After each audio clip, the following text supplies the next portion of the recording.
नमस्कार, मैं डॉक्टर प्रेक्षी चौधरी हूँ and I am a senior consultant in clinical and radiation oncology at JP hospital Noida.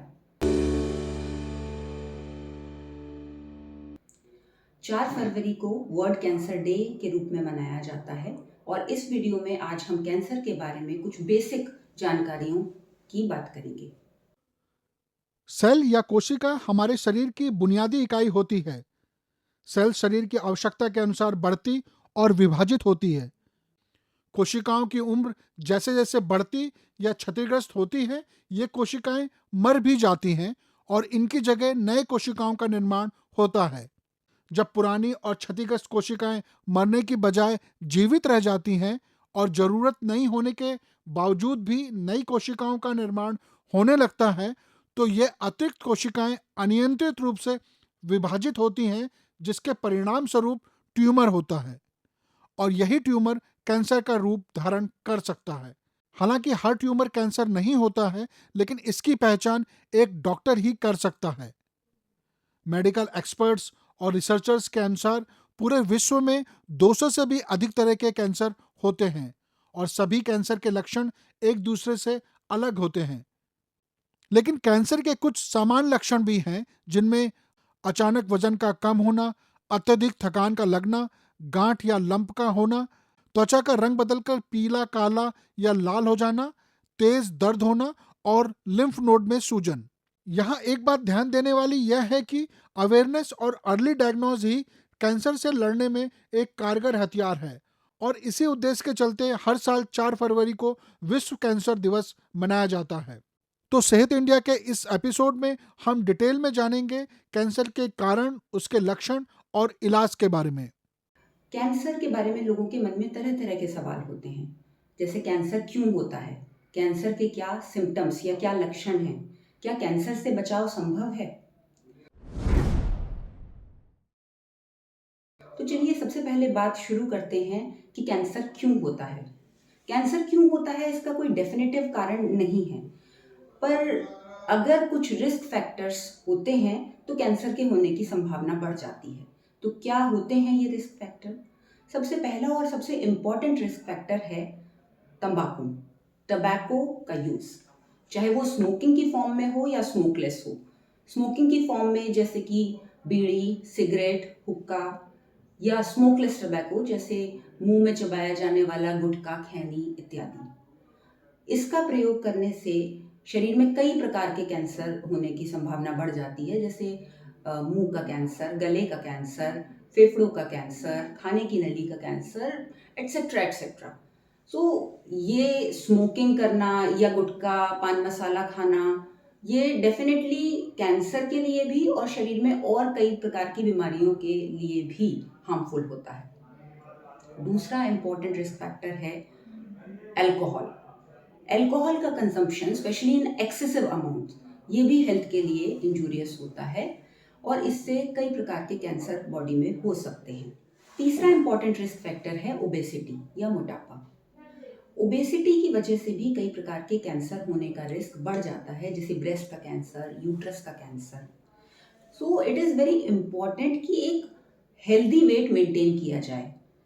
Body mass index, जिससे हम अपना बॉडी का मेटाबॉलिज्म ये सब कैलकुलेट कर सकते हैं, तो it should be within the normal limits.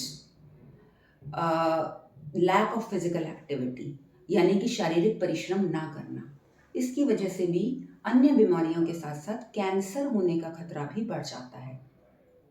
Air pollution, water pollution, ये भी एक रिस्क फैक्टर हैं, but they are not under our control, so we should talk about things जो हमारे कंट्रोल में हैं। फिर डाइट की बात करते हैं। डाइट में प्रोसेस्ड फूड या डिब्बा बंद फूड, ये खाना हेल्थ के लिए हानिकारक होता है। फाइबर, जिस डाइट में ज़्यादा फाइबर है, फ्रूट्स हैं, वेजिटेबल्स हैं, ऐसी डाइट हेल्थ के लिए अच्छी होती है। तो ये कॉमन रिस्क फैक्टर हैं जिनसे कैंसर के होने की संभावना बढ़ती है। अब बात करते हैं कि क्या सिम्टम्स होते हैं जिससे हम अवेयर हो जाएं कि वी शुड बी अलार्म्ड। तो कैंसर के सिम्टम्स सिंगल सिम्टम कभी भी डिफाइन नहीं कर सकता कैंसर को। बॉडी में अलग अलग तरह के कैंसर होते हैं और सिम्टम्स डिपेंड करते हैं कि बॉडी के किस हिस्से को कैंसर ने प्रभावित किया है। जैसे ऊपर से बात करते हैं तो हेड एंड नेक कैंसर या सर और गर्दन का कैंसर, इसमें कॉमन सिम्टम्स क्या होते हैं?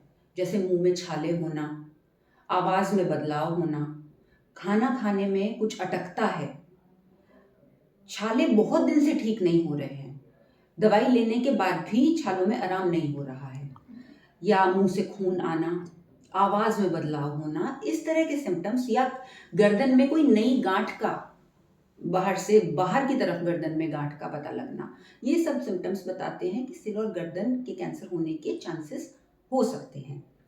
फिर बात करते हैं फेफड़ों का कैंसर या लंग का कैंसर, जो एक कॉमन कैंसर है। इस कैंसर में खांसी होना, लंबे समय से खांसी है, खांसी के साथ खून आ रहा है, या फिर चेस्ट में पेन है, इस तरह के सिम्टम्स आते हैं। वजन में कमी है, भूख में कमी है, ये सब सिम्टम्स होते हैं। ब्रेस्ट कैंसर, जो न सिर्फ इंडिया में बल्कि पूरे विश्व में आज सबसे कॉमन कैंसर है।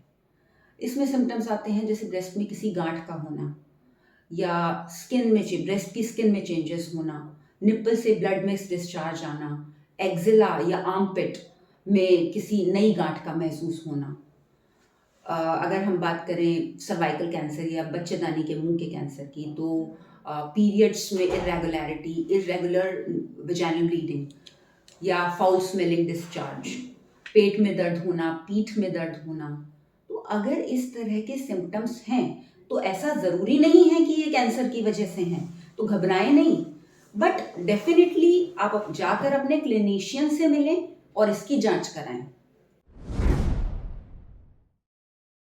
अब बात करते हैं कि कैंसर से बचाव कैसे कर सकते हैं। तो जो रिस्क फैक्टर हैं हम उन्हें हटा दें तो कैंसर से बचाव भी संभव है। यानी फिजिकल एक्टिविटी, हम अपनी फिजिकल एक्टिविटी को बढ़ाएं। फिर ओबेसिटी, अपना एक, जब बॉडी मास इंडेक्स एक नॉर्मल रेंज में होता है तो हमारे बॉडी के मेटाबॉलिज्म पे फर्क पड़ता है, हार्मोन पे फर्क पड़ता है और इम्यून सिस्टम पे फर्क पड़ता है। ये सब एक पॉजिटिव डायरेक्शन में जाते हैं। Alcohol, tobacco, strict no. Then healthy diet, diet ऐसी डाइट होनी चाहिए जिसमें फाइबर की एक पोर्शन ज़्यादा है, फ्रूट्स हैं, वेजिटेबल्स हैं, होल ग्रेन्स हैं। वाटर का इंटेक डेफिनेटली बहुत सारी बीमारियों से हमें बचाता है। तो कम से कम 2.5 से 3 लीटर पानी प्रतिदिन एक व्यक्ति को लेना चाहिए। अगर किडनी का प्रॉब्लम है तो बात अलग है, मतलब अगर आपके किसी डॉक्टर ने कहा है कि पानी का इंटेक कम है, but otherwise for a normal individual 2.5 से 3 लीटर पानी इज गुड। फिजिकल एक्टिविटी भी बहुत इम्पॉर्टेंट है, और कुछ स्टडीज़ के अकॉर्डिंग हमें, अगर हम मॉडरेट फिजिकल एक्टिविटी कर रहे हैं तो पूरे हफ्ते में 150 मिनट, या अगर विग्रस फिजिकल एक्टिविटी कर रहे हैं तो पूरे हफ्ते में 75 मिनट की एक्सरसाइज करें। बहुत हैवी एक्सरसाइज बहुत लोगों को सूट नहीं भी करती है, तो जो नहीं कर पाते हैं एटलीस्ट एक brisk walking, even that will give benefit. तो ये सब चीज़ें अपना के हम कैंसर के रिस्क को कम कर सकते हैं। अगर ऐसे कोई भी सिम्टम्स आते हैं जो हमने इस वीडियो में बात की, तो आप अपने प्राइमरी फिजिशियन या अपने क्लिनिशियन से मिलें, उसकी जांच कराएं और कैंसर को जल्दी अर्ली स्टेजेस में डायग्नोज करें तो उसके रिजल्ट्स डेफिनेटली अच्छे होते हैं। अगर जांच कराने के बाद कैंसर प्रूफ होता है तो घबराना नहीं है। आजकल के ज़माने में कैंसर का इलाज बिल्कुल संभव है। कैंसर का इलाज बेसिकली 3 या 4 तरीके से समझे तो किया जाता है। जैसे कैंसर के इलाज के लिए सर्जरी, इसके अलावा रेडिएशन थेरेपी, कीमोथेरेपी, इम्यूनोथेरेपी, ये सब यूज़ होते हैं। जब भी कैंसर अर्ली स्टेज में डायग्नोज होता है तो उसका इलाज पूर्णतया संभव है। अगर डिपेंड करता है कि बॉडी में कहाँ का कैंसर है, इलाज उसी के अकॉर्डिंग किया जाता है। तो अगर सिम्टम्स आ रहे हैं तो क्लिनिशियन के पास जाएं, help it to get diagnosed in early stages और अपना इलाज कराएं। अर्ली डिटेक्शन ऑफ कैंसर भी एक इम्पॉर्टेंट चीज़ है जिसके बारे में मैं मेंशन करना चाहूँगी। अर्ली डिटेक्शन यानी कि कैंसर को बहुत अर्ली स्टेज, जब उसके सिम्टम्स नहीं आते हैं, उसी अवस्था में कैंसर को डायग्नोज कर लिया जाए, definitely results will be much better. ये कैसे किया जाता है? ये स्क्रीनिंग के माध्यम से किया जाता है। हेल्दी पॉपुलेशन जिनमें कोई सिम्टम्स नहीं होते, उनमें स्क्रीनिंग की जाती है। दो इम्पॉर्टेंट कैंसर जो फीमेल्स में होते हैं, ब्रेस्ट कैंसर और सर्वाइकल कैंसर, इसके लिए हमारे पास स्क्रीनिंग की सुविधा उपलब्ध होती है। ब्रेस्ट कैंसर के लिए मैमोग्राफी की जाती है, जिसमें अगर कोई छोटा लीजन, छोटी गांठ है, वो बहुत शुरुआती अवस्था में ही पता लग जाती है, तो उसका इलाज ठीक तरह से संभव है।